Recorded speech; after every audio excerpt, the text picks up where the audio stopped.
All right, some breaking news coming in at this point in time. The High Commission of India in Colombo, Sri Lanka has now shared a post on X noting, and I quote, evacuation of Indian passengers stranded in Sri Lanka in the wake of Cyclone Ditwah continues through commercial airlines and Indian Air Force flights. Two Indian Air Force flights, an IL-76 with 247 passengers to Thiruvananthapuram and a C-130J with 76 passengers to Hindon Airport have taken off from Colombo. Further evacuation of stranded passengers through commercial airlines are also underway. India in Sri Lanka is providing all assistance to stranded Indian passengers and facilitating their swift travel back home. Any stranded Indian passenger in Sri Lanka can reach out on the emergency help desk, which is +94 77372 7832, or reach out to the airline counters now operational at Bandaranaike International Airport in Colombo. Well, in another major update, a hybrid mission was undertaken by Mi-17S today to rescue stranded passengers. A Garun was winched down in a restricted area and he guided the passengers to a pre-briefed helipad through a cross-country route. Contact was established with the Garun at the helipad, I beg your pardon, and 24 passengers were evacuated in Colombo. The packs included 12 Indians, 10 foreigners and 2 Sri Lankans. In addition, 3 critical casualties were airlifted to Colombo. Earlier in the day, a total of 40 Sri Lankan Army personnel were airlifted from the Dia Talawa Army Camp to Kotmale helipad. Well, let's talk about this with our guest as well. Joining us on the show is Group Captain Dr. D.K. Pandey, former Indian Air Force officer. Also with us on the show is Captain Shyam Kumar, former Indian Navy officer. Mr. Krishan Mitru, disaster management expert, also joins us, and Mr. K.V. Lakshman, senior journalist from Tamil Nadu, also with us on the program. Group Captain Pandey, I'll begin with you, sir. Well, this is an unprecedented situation in Sri Lanka at this point in time. But what comes to the fore of this travesty or tragedy is the fact that once again India has come to the rescue. India's Air Force might and India's might in general when it comes to securing its neighbors' benefit is at full display over here. This is also something, sir, which is being lauded internationally. Jahan, and thank you very much for getting me on the show. Definitely, very rightly, you have put in very apt words that India is definitely strictly believing, rather I will say it is a part of DNA that Vasudhaiva Kutumbakam, whole world is family, and specifically when neighborhood policy is concerned, we all Indian government is always keeping neighborhood first policy ahead. And whenever situation demanded, whether it was Nepal or even far Turkey, with whom Turkey relationship is known. So still we have gone and operation those was carried out. So what is important is whenever such natural calamities take place, two important elements are important. One is the timely assistance and second is the adequate assistance. In both the parameters were observed, and Indian Air Force has committed helicopters and heavy lift aircraft for carrying away the not only the tons of because figures are changing, because I don't have updated figure, but what they're saying, more than 40 tons load has been already sent and more are going. So loads as far as the water, important food items, and providing the basic medicines, the humanitarian aid, whatever form it can go, it has gone from Hindon. And what is important is within 24 hours we have reacted. That is the thing which everybody is appreciating. And now I was reading at one place what people are saying, that now media suspense is they look, okay, when will Indian plane or ship arrive for the aid and help.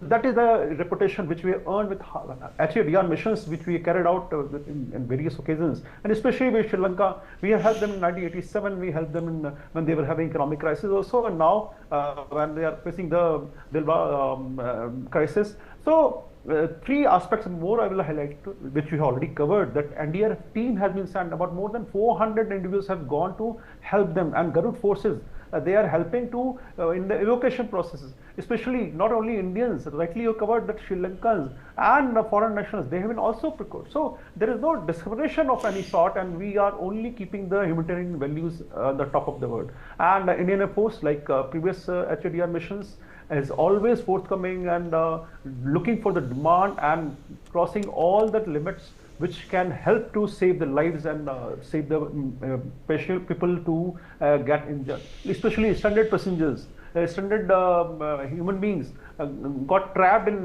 flooded areas. They have been evacuated. Helicopters have gone, and they have picked up them those individuals. So all humanitarian touch, whatever way it can is possible, Indian Force has extended, and this is a proud moment for everybody, also especially Operation Sagar Bandhu when it was launched by Indian government. Then it was not only Indian Air Force, the Indian Navy as well as Air Force, both have combinedly gone jointly.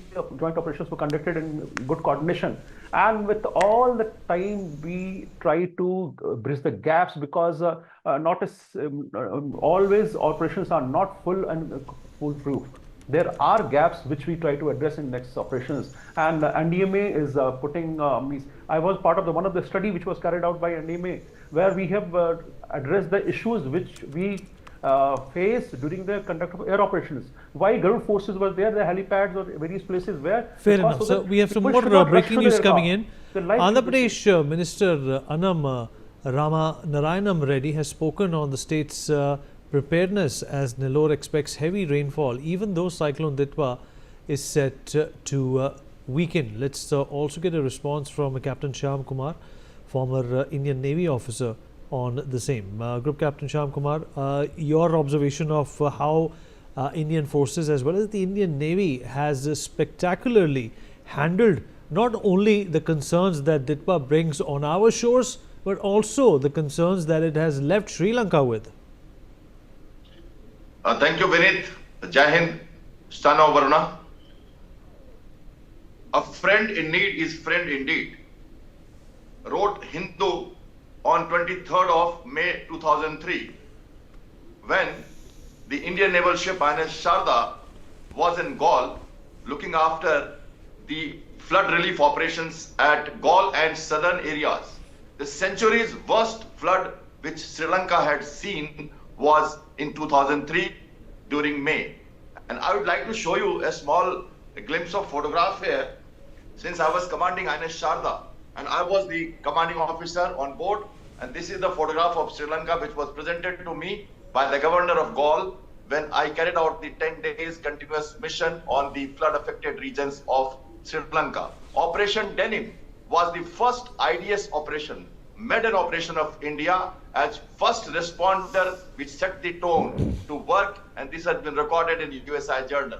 So I am nostalgic to be part of this discussion today to tell you that Commander Shyam, when in 2003 did this, I seen Sri Lanka truly during my flood relief operations. And yes, it was a very short notice. Even the Ministry of Foreign Affairs had not cleared the ship, I went and anchored off the Gaul, and there were warships from other countries wanting to visit. We visited, and with High Commission, we carried out the 10 days mission. Then we had the medical company IL-76, which supported the mission for next 1 month.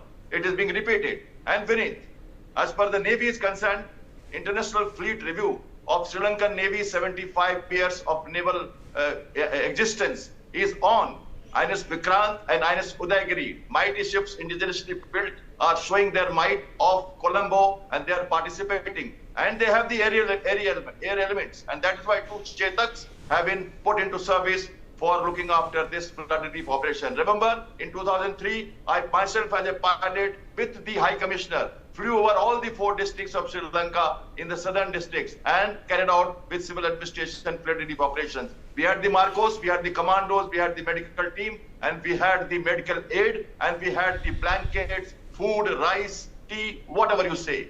And we were rewarded for that because of the missions that we carried out. Sri Lanka's ministers were very happy. I had the occasion of meeting the media and everybody. I'm telling you this because as first responder, the first security provider in Indian Ocean region, and as the big brother, we have been helping Sri Lanka, although there have been many other ups and downs. But this cyclone, as we know, in November is a peak month for cyclones, and the rotating monsoon. This is the time when we have this, whether it is Kankasturi, Jaffna, whether it is central region of Sri Lanka, whether it is in the Trincomalee Harbour and downward, there have been a lot of flood relief requirements. There have been people dying. There have been 250 deaths, I believe. Me 17, the IL-76, the Fair enough, sir. C-130 Fair enough, sir. We have have some been breaking taking the news road. that's coming in from Andhra Pradesh. Heavy rains have lashed Shri Mullu Nellore in Andhra Pradesh as Cyclone Ditwah advances closer. Andhra officials have promised a total preparedness for the situation is what we are learning at this point in time. Mr. Krishan Mithru, disaster management expert, also with us on the program. Mr. Mithru, what has been your observation of whatever the proceedings of the last couple of days have been? Notwithstanding the fact that India is not only sort of mastering its own resources when it comes to dealing with this natural disaster, it is also helping a neighbor out. Thank you, Vineet, for inviting me to your channel. Basically, what we have got to understand is that this was a slow-moving cyclone, which started about 5 days ago and has now reached the southwestern Bay of Bengal and touching Tamil Nadu, Puducherry coast. As estimated, I will first go on the present situation. As estimated, this cyclonic storm, which has now moved into the near the Indian peninsula, is now going to hit the land. It's going to have a landfall, and therefore it's going to weaken. Now, the movement so far was about 5 to 6 kilometers. This was therefore called a slow-moving cyclonic storm. But as I understand from the latest reports, it's now achieved a speed of about 10 to 12 kilometers, moving upwards towards the north. Now, under the circumstances, I would first come to our preparedness.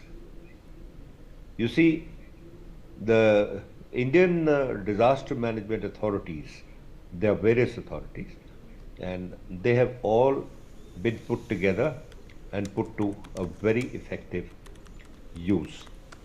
Now, in this, what they have done, what the disaster management authorities have done so far, are the 4 P's of disaster management. What are those? Plan, prepare, practice, and prevention. Now, adequate planning has gone into it.